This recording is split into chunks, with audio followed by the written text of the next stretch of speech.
UFO না সখী, আমি তো বুঝতে পারছি না সখীকে।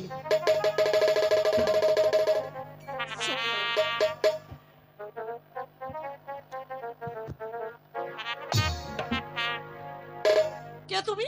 তুমি কে? আগে বলুন তুমি কে? আগে যখন আমি তোমার চোখের বাঁধন খুলে দিয়েছি, ওটা আগে আমার মনে।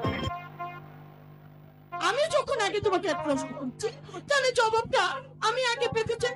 তুমি কে বলো? আমি যখন আগে তোমার চোখের বাঁধন খুলে দিয়েছি, ওটা তো আগে আমার মনে। দেখো,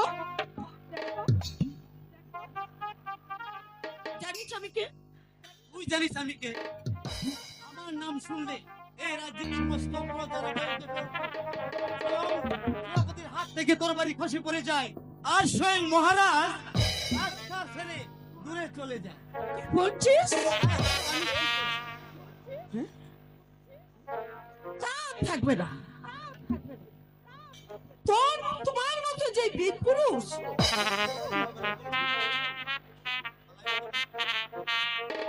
ভালোই বলছি, তোমার পরিচয়টা দিয়ে এখান থেকে চলে যাও। তাহলে কি করবি? ইস, তা না হলে তোমাকে আমি কারাগারে পাঠাবো। সাধ্য নেই যে আমাকে কারাগারে পাঠাতে। এই রাজ্যে এমন কারো শক্তি নেই আমাকে কারাগারে পাঠাতে। আর একবার যখন তোর সাথে আমার দেখা হয়ে গেছে, তখন তোর পরিচয় না জেনে আমি কিছুতে যাব না। পরিচয় আমি তোমাকে দেব, পরিচয় তোমাকে আমি দেব। এই আমি চল। তোর চোখ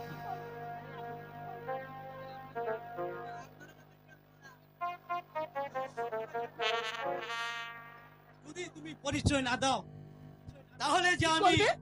তোমাকে কিছুতেই ছাড়বো না। যে তা তুমি জানো, আমার পরিচয় জেনে তুমি কি করবে? যদি আমার মনের মধ্যে হয়, তাহলে তোমাকে আমি বিয়ে করে সারা জীবন একই সাথে রবর করবো। আমার বইয়েই দেখছে দূর হয়ে এখান থেকে। না না, বিয়ে আবার কি? এই আমি আমি তোকে বন্ধু বানাতে পারি।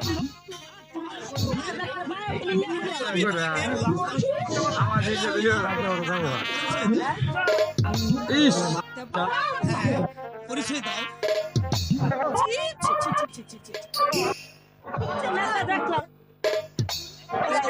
হাত ছাড়ো বলছি।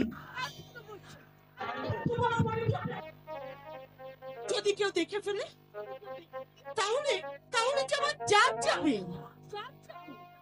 কি সর্বনাশ তুমি করলে! এই মেয়ে ছেলের হাত ধরলে তুমি। লক্ষ্মীটি, তোমার পরিচয় বলো। বলতে পারি 100। এই সূর্য দেবতাকে সাক্ষী রেখে তুমি যদি আমাকে প্রতিজ্ঞা করো, জীবনে তুমি এই কারো কাছে এ কথা বলবে না। ঠিক আছে লক্ষ্মী, আমি ওই চন্দ্র দেবতাকে সাক্ষী রেখে আমি তোমাকে প্রতীক্ষা করলাম। তোমার আমার কথা কেউ কোনোদিন জানতে পারবে না। তাই বুঝি? এবার সত্যি বললে। এবার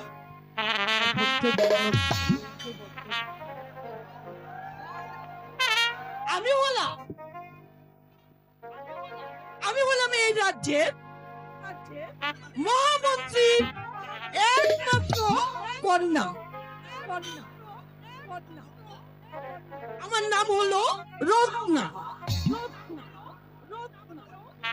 এবার তোমার পরিচয় দিয়ে তুমি আমাকে ধন্য করো। বলো কি সত্য তোমার? তুমি যদি আমাকে বিয়ে করতে পারো, তাহলে আমার পরিচয় আমি দেবো। বিয়ে? বিয়ে মানে কি? সেও তুমি বুঝো না? না তো। অর্থাৎ আমি তোমার বলে মালা দেব আর তুমি আমার গলায় মালা দেবে, এ তুমি বুঝো না ছুটি কথা। না না না না না না না না না না। আমি চুপ করতে পারবো না। তাহলে তাহলে আমার পরিচয় হবে না, এ আমি চলি। এই, এই, শোনো, শোনো, শোনো। আহা, রাগ করছো কেন? রাগ করবো না, তোমাকে বারবার বলছি যে তোমার পরিচয় দাও, কিন্তু কিছুতেই যে তুমি তোমার পরিচয় দিচ্ছ না। কিন্তু তোমার সমস্যা কোথায় বলার কোনো আমার পরিচয় কি দিয়েছি? না না, পরিচয় হয়েছে, কিন্তু তুমি কোথায়? আমি যেমন প্রতিজ্ঞা করেছি তুমি তোমার প্রতিজ্ঞা করতে হবে। আমিও আমিও প্রতিজ্ঞা করলাম, আমি বড় হয়ে তোমাকে আমি মানে মানে আমি আমি তোমাকে বিয়ে করবো।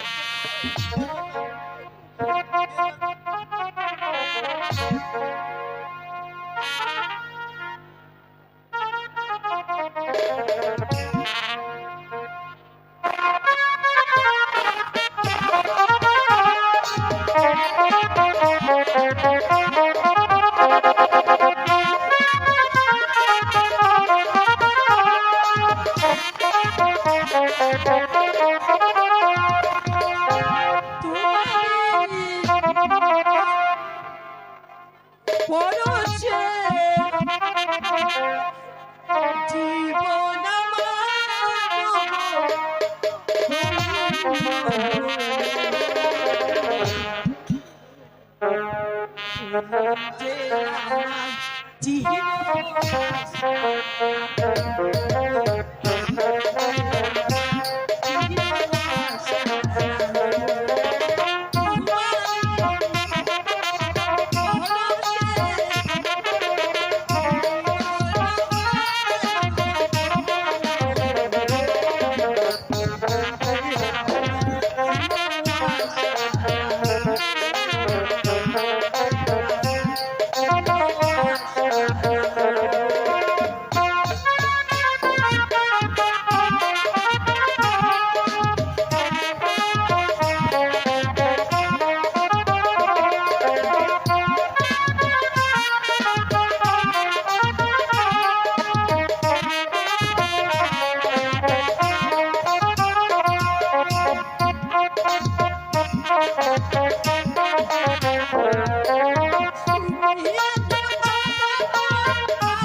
রাজা আমার বাবা থেকে ফোনে গেল, আমি তো কিছুই বুঝতে মাটি করে দিল।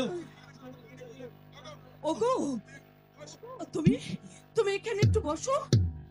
আমি আমি এখনই প্রাসাদ থেকে আসছি, তুমি একটু বসো, আমি যাবো আর আসবো। যাবো না, বলো। আমাদের সময় হলো কিন্তু বিনিময় তো হলো না। তাহলে তাহলে উপায় উপায় একটা আছে। কি উপায় আছে বলো? এখন দুজন মিলে আংটি বিনিময় করি। আমার আংটি তোমাকে দিলাম, আর তোমার আংটি আমাকে দাও।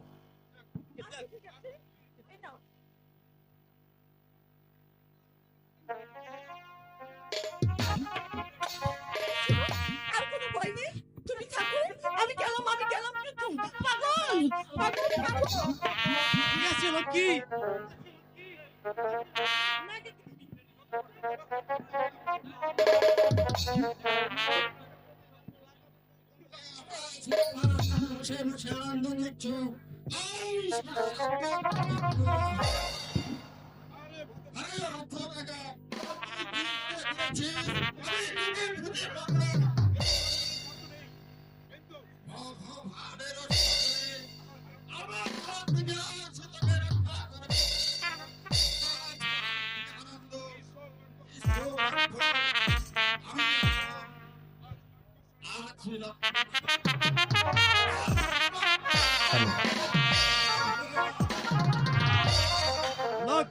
নমুদা আর অর্ধেক রাজত্ব, এই যে আমি কিছুই বুঝতে পারছি না, আপনি কি বলতেছেন? এখনো বুঝতে পারছিস না? একটু পরে বুঝবি, যখন আমি তোর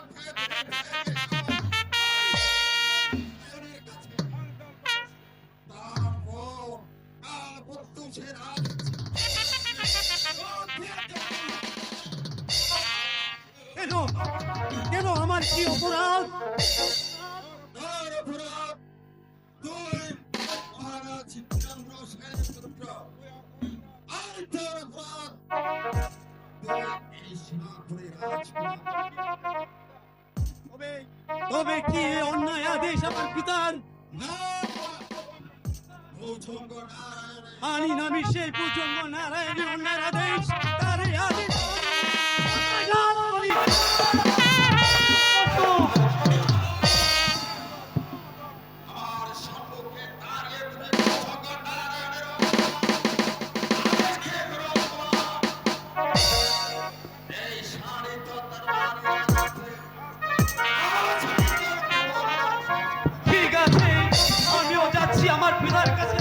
পিতাকে বলে আর একটা ভিত করতে হবে, আর ভুজঙ্গ নারায়ণে উচিত শিক্ষা দিতে হবে।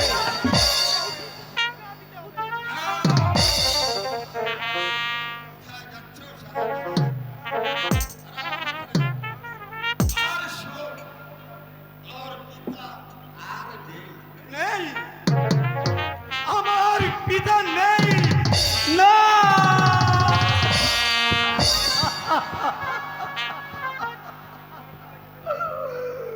একই শুনালে তুমি, আমার পিতা নেই। এই যে আমি বিশ্বাসই করতে পারছি না। একই বলছো তুমি নীলকণ্ঠ, একই বলছো তুমি। তোর মাকে আর তোর ভাইকে কারাগারে বন্দী করে রেখে না,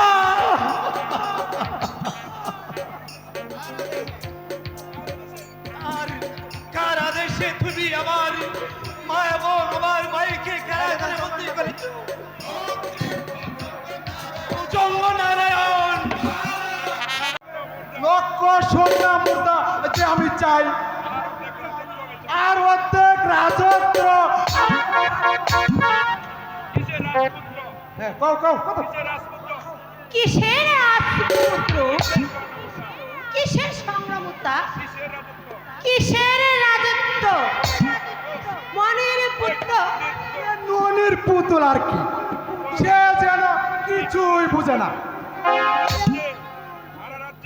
এ সারা রাজ্যে টিটি পড়ে গেছে, আর উনি যে কিছু শুনতে পায়নি। আরে মানছি কি বলে, তোমার কি মাথায় রক্ত উঠেছে কি নাকি? দেখো কৃষ্ণা, তুমি আমাকে রাগিসতে বলছি। আমি যদি রাগি, সারাদিন তুই আমার পা ধরে দিও, আমার রাগ থামবে না। আহারে কি আমার আবদার গো,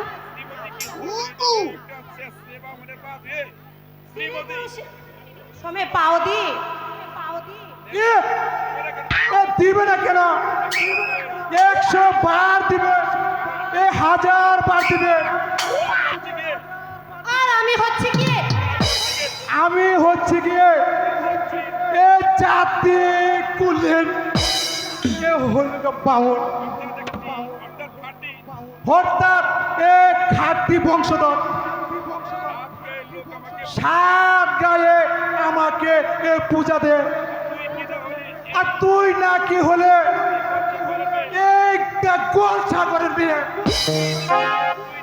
তুই দিবে না তো কে দিবে? তোর বাবা এসে দিবে। তবে হার কিনতে মিনছে, আমি তোর পাও ধরে ভক্তি করি। আহা, কি আর করি যে কৃষ্ণা, এই লোকে দেখলে যে আমার অপমান হবে, তাতে তুমি একটা কাজ করো, আমার সাথে তুমি উজান গায়ে চলো। যদি হেমন্ত সেনকে ধরে আনতে পারি, তাহলে আমি পাবো অর্ধেক রাজত্ব, আর তুমি পাবে এই রক্ষ স্বর্ণ মুদ্রা। আমি হব রাজা, আর তুমি হবে রানী। তাই নাকি? শমশে, তুমি জানো না? কেমনে জানবো শমশে? তুমি যদি না বলো আমি কেমন করে জানবো? এই তো প্রথম একটি ছেলে, এই তো প্রথম একটি ছেলে আমায় পাগল করেছে, ইসরে বুড়ো হয়েছি। পাগল করেছে মুন্সি, পাগল করেছে। এই তো প্রথম একটি ছেলে, এই তো প্রথম একটি ছেলে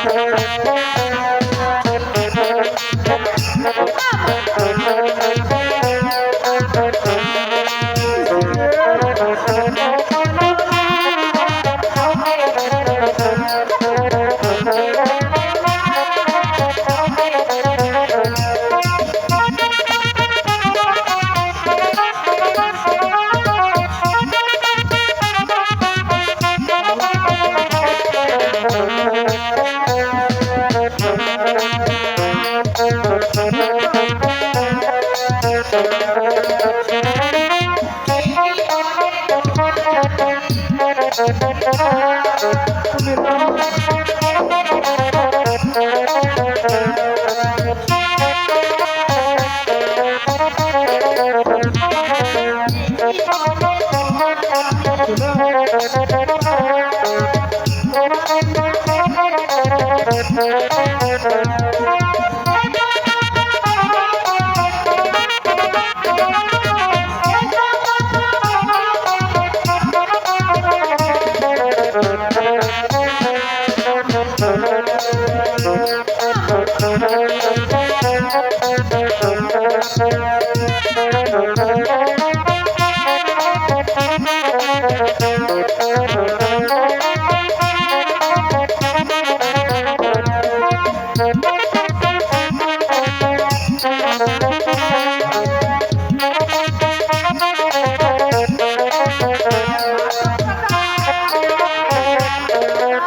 মাতঙ্গদা বাড়ি আছো? মাতঙ্গদা অঙ্গ পরে ডাকে ওই যে বংশী ঠাকুর।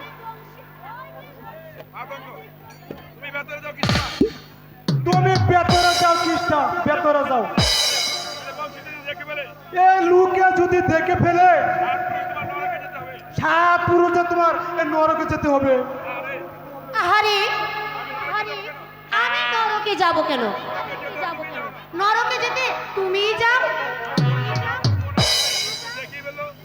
না, একটু ঠাকুরপোনা দেখেই পড়লো তাইতে হবে আর কি হবে। হবে ভাই কি সাত পুরুষ যে তোমার এই নরকে যাবে।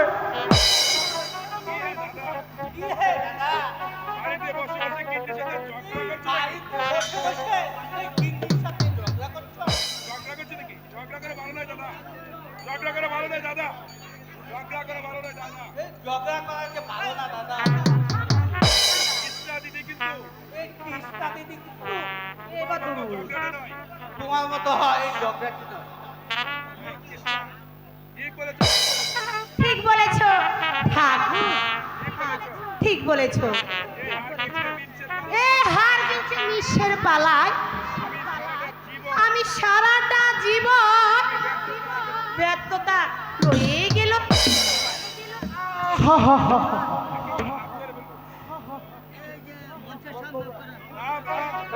রাম রাম রাম রাম। এ হারাম জাতি এই স্বামীর সাথে এই পর পারসে হাত ধরে টানাটানি মেয়ের একেবারে আমার এই থামো থামো, এই তোমার যে আর এই বিরক্ত দেখাতে হবে না। এই আগে শুনি এই ব্যাপারখানা কি। শুনবে আবার কি? আমার সামনে স্ত্রী তুমি হাত ধরে টানাটানি করবে মেরে একেবারে শুনছো ঠাকুরপুর, শুনছো এই মিঞ্ছের কথা? কে? আমারও নাম শ্রীমতী কৃষ্ণা কলি। বেশি বাড়াবাড়ি করলে আমি তোমাকে ছেড়ে এ বংশী ঠাকুরের কাছে চলে যাব। High high high high high রে, আমার কি হবে রে?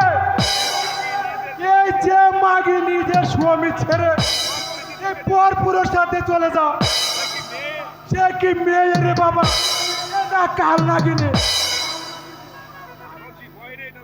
এই ভয় নেই দাদা, এই তোমার স্ত্রীকে নিয়ে চলে যাব না। বৌদি যাও, ঘরে যাও। তবে শুনে রাখো, আহা ছি, শুনে রাখো বিচ্ছা। আর যদি তুমি কোনোদিন গালাগালি করিস তোরই একদিন কি আমারই একদিন, এই কথা তুই মনে রাখিস। চল্লা যা যা যা হারাম জাতি, আগে আমি এ রাজা হই, তারপর তোকে যদি না কান ধরে বিদায় না করতে পারি আমার নাম শ্রী শ্রী বামন এই কুল্লিম ঠাকুর নয়। আরে হতভাগা, কাল প্রত্যক্ষ পথ আসন রাজপথে তোর হবে বলি, আর পুরন্দর নারায়ণের হবে রাজ্য অভিষেক।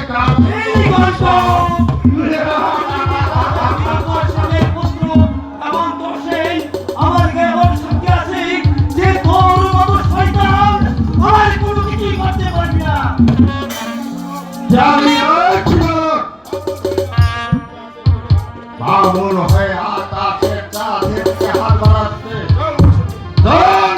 আমার সঙ্গে। আমি যাবো না। যাবে না, আমি তোকে জোর করে ধরে নিয়ে যাবো। আমার দিকে আরেক অগ্রসর হয়ে আমি তোর মাথাটা দেহ থেকে নামিয়ে দেবো। সাবধান করো। আমিও প্রস্তুত। আয় তুমি।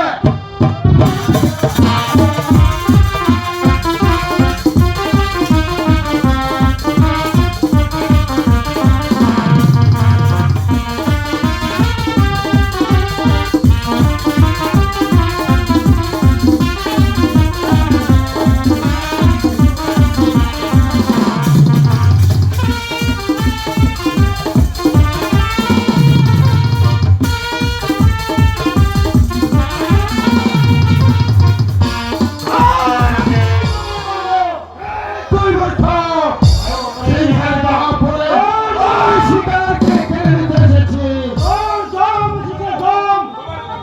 সবাই তোকে ক্ষমা করলেও আমি তোকে ক্ষমা করবো না। তোদের দুজন খেয়ে আমি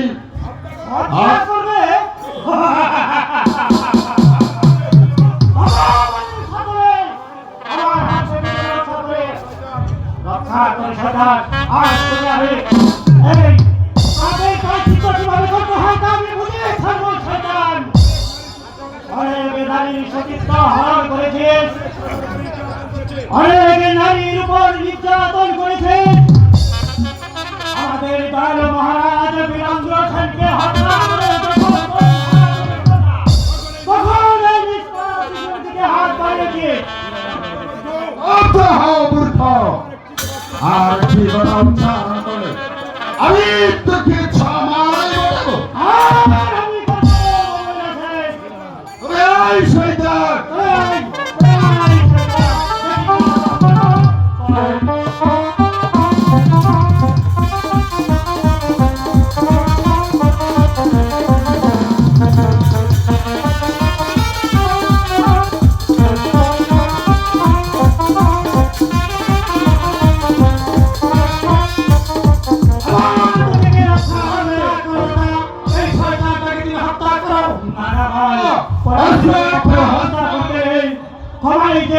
মহাত্মের লক্ষণ নীলকণ্ঠ তোমার রাজা ভুজঙ্গ নারায়ণকে বলবে যে এখনো হেমন্ত সেন জীবিত। সময় হলে তুমি তাকে দেখতে পাবে, তখন সে সহস্র সিংহের সভা বিস্তার করবে। এই গন্ডায় প্রতিশোধ নেবে তার পিতৃ হত্যার। আর ভুজঙ্গের ফনা দু পায়ে মারিয়ে দিয়ে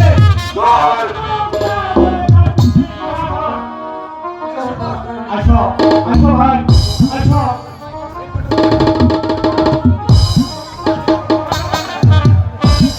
পালিয়ে গেল শত্রু, আজ পালিয়ে গেল আমার হাত থেকে। আজ লক্ষ স্বর্ণ মুদ্রাও হারিয়ে গেল। আদিত্য হাত ছাড়া হয়ে গেল। না না, আমি তার কিছুতেই হতে দেব না। যেমন করে হোক আমি ওদেরকে বের করবই করব। তবুও এই লক্ষ স্বর্ণ মুদ্রা আমার চাই চাই, আর অর্ধেক রাজত্ব।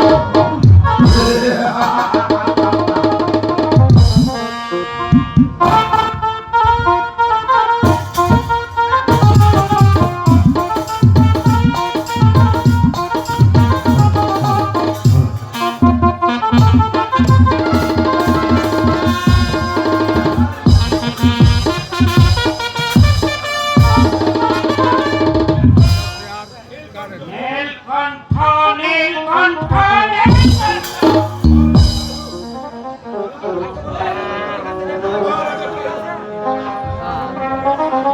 মহারাজের জয় হোক।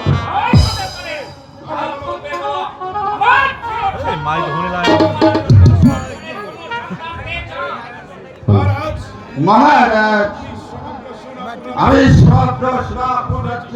গুপ্তচর পাঠিয়েছি, কিন্তু কোথাও ওদের চিহ্ন পর্যন্ত পাইনি।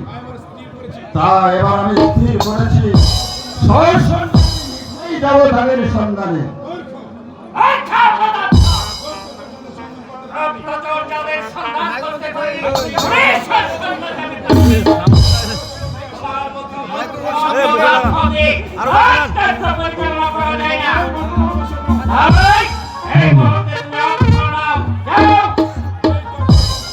মহারাজ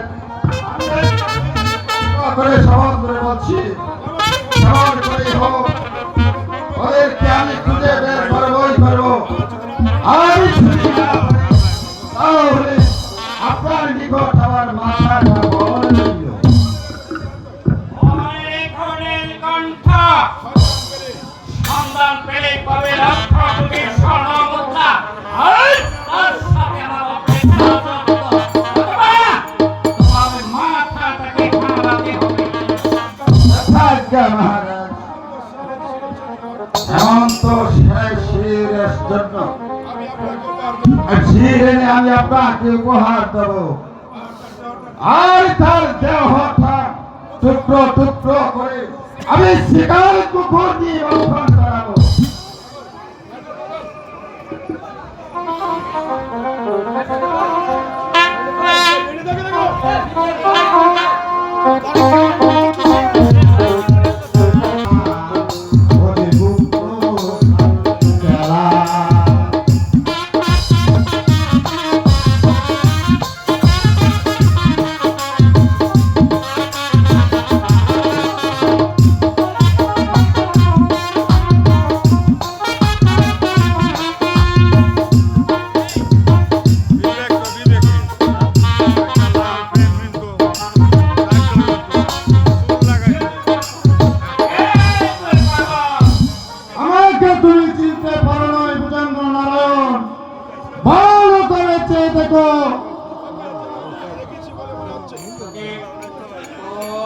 মাইক আমার কাছে নেন। ওকে যেন কোথায় দেখেছি মনে হচ্ছে, এটা কি আগে ভাট করছে নাকি আজকে কোথায়? মনে পড়ে সেই উদান গায়ের কথা, সমস্ত প্রজাদের উপর অত্যাচার করে তুমি যখন মহা আনন্দের রাজধানীতে ফিরে এসেছিলে, তখন আমার স্ত্রীকে নিয়ে নীলতার পুকুরে নিয়ে চলে এসেছিলে। হঠাৎ করে বাঘের মতো ছাগল মারে আমার স্ত্রীকে নিয়ে তুমি উধাও হয়ে গেছিলে। দাও আমার স্ত্রীকে, দাও দাও।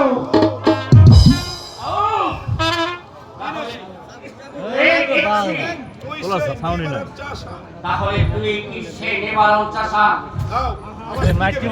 দাও দাও দাও আমার স্ত্রীকে ফিরে দাও, দাও দাও আমার স্ত্রীকে ফিরে দাও।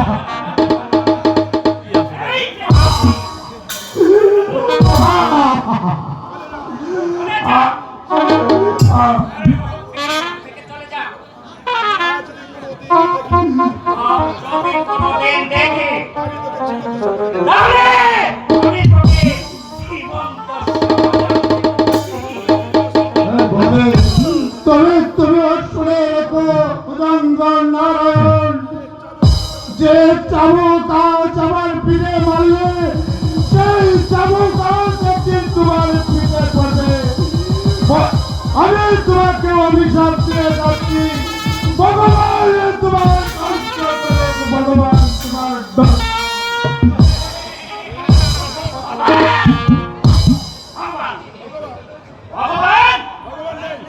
ভগবান নেই। এই রাজ্যের মহারাজা আমি। ভগবান আমি বামে যাচ্ছি মহারাজা আমি যারা ভগবানকে বিশ্বাস করে আমি তাদের মাথায় আঘাত করি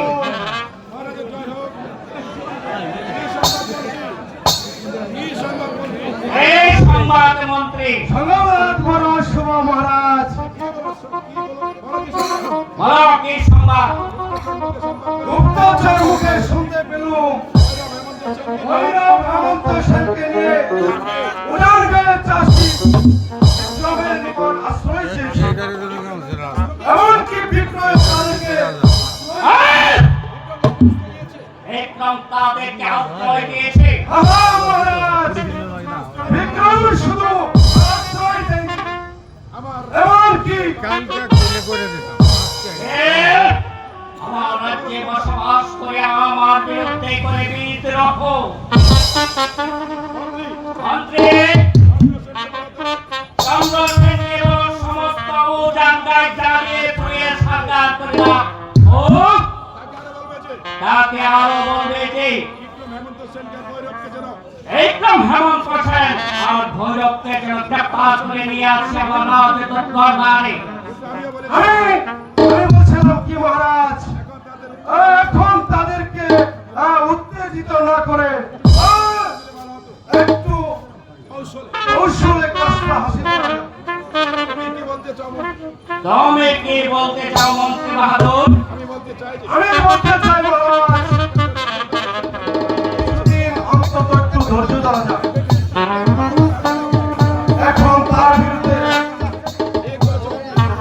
এক করে মন্ত্রী উত্তেজিত হয়ে কোনো কাজ করাই ভালো নয়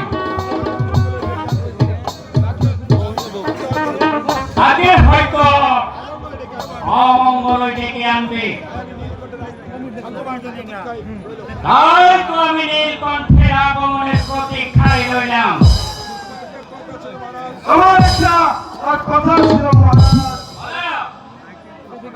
আপনার একটি সর্বসুরক্ষা কন্যা আছে, আর সেই শিশু কন্যা রত্ন আজ ধীরে ধীরে আজ 10 বছর পূর্ণ হতে চলেছে।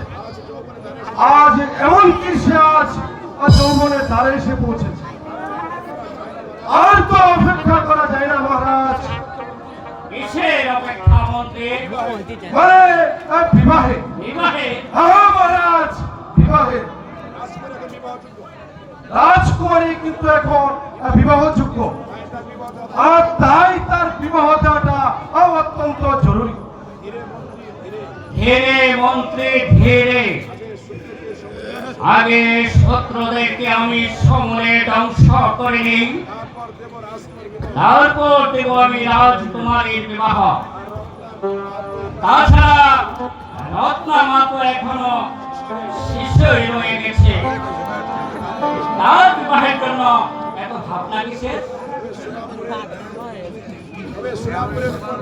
তবে মহারাজ, সোনাপুরের উপর যেভাবে শত্রুদের সেন দৃষ্টি পড়েছে, তা যে কোনো মুহূর্তে একটা বিবাদ বেঁধে যেতে পারে। আর শক্তির উপর তোমার এতই দুর্বলতা মন্ত্রী সাহেব, আপনি এখনো ভুজঙ্গ নারায়ণকে চিনেননি,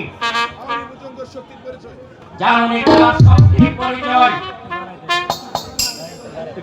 বাবা বাবা বাবা বাবা, দাদা কোথায়? দাদা কিন্তু বুঝতে পারছি না। রত্না, জি বাবা বলুন। রত্না আমার সত্যি যৌবনের ধানে এসে দাঁড়িয়েছে। কোন দিক দিয়ে যে 12টি বৎসর পূর্ণ হয়ে গেল তা তো আমি বুঝতেই পারলাম না। কি বলছো বাবা? যাক, যুদ্ধটা এবার শেষ করে নি। একই কথা বলছো বাবা। দাদা দাদা কোথায় বাবা? দাদা কোথায়? আমার দাদা কোথায়? তোমার দাদাকে আমি মণিপুর আক্রমণে পাঠিয়েছি। তারপর আবার আবার যুদ্ধ? হ্যাঁ, আবার যুদ্ধ হবে। যুদ্ধ যুদ্ধ যুদ্ধ আমি আর পাচ্ছি না বাবা, আমি আর পাচ্ছি না। যুদ্ধ ছাড়া কি কিচ্ছু বুঝো না? যুদ্ধ করেই কি তুমি কাটিয়ে দেবে? যুদ্ধ না করে কি উপায় আছে মা? রাজপত্র পরিচালনা করতে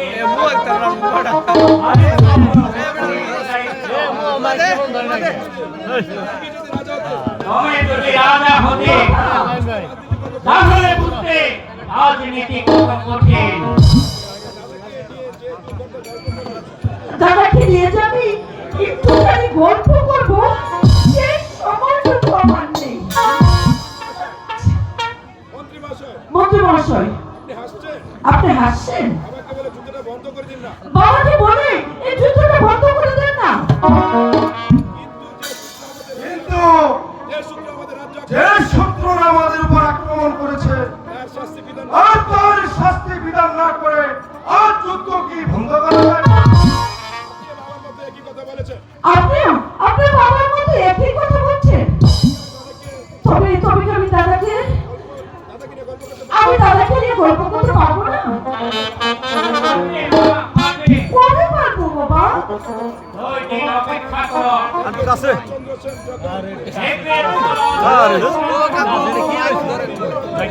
মাই কি ধরেন মুখ ফিরে আসবে বাবা সমস্ত সুরাপুর রাজ্যকার কথা শান্তিতে মুখরিত হয়। তবে আমি সবাইকে ডেকে উৎসবের আয়োজন করে দিই। ঠিক আছে বাবা, আমি যাচ্ছি।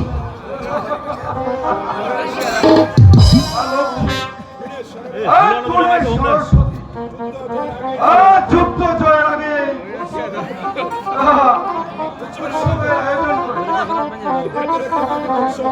দেখতে দেখতে বারোটি বছর কোন দিক দিয়ে যে চলে গেল। এরই মধ্যে রক্ষা বিভাগের উপর ঝুড়ো হয়ে উঠল। কিন্তু অস্ত্র শেষ হলো না। না, এমন করেই হোক।